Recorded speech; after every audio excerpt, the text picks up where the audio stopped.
are some of the big questions that you've studied on immigration? So I'm interested in the different phases of a migration process. So first, why people migrate, and then how the migration process is regulated. So how do states, destination countries regulate immigration policies?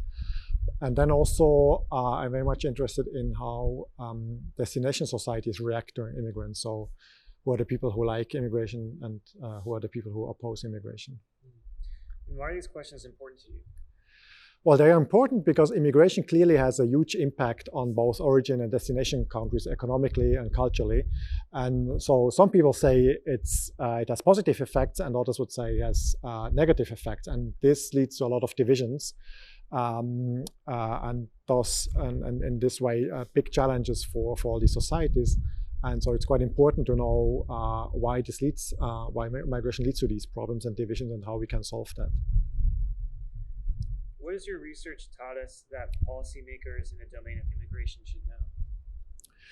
So in a couple of projects we had recently, we found one common finding is that actually compromise is possible. So there are a lot of divisions over immigration between people who are in favor or oppose immigration.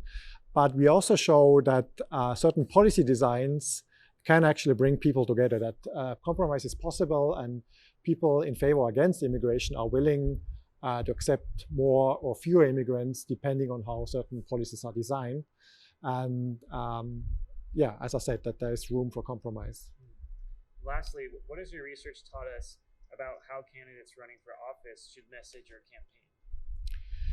So what you also learned from a couple of projects is that the way people think about immigration depends to some extent on how immigration issues are framed and how politicians talk about immigration. So if they talk in a positive or negative way about it, this has an impact on how people think about that. So actually their discourses have an influence on how these issues are debated in society.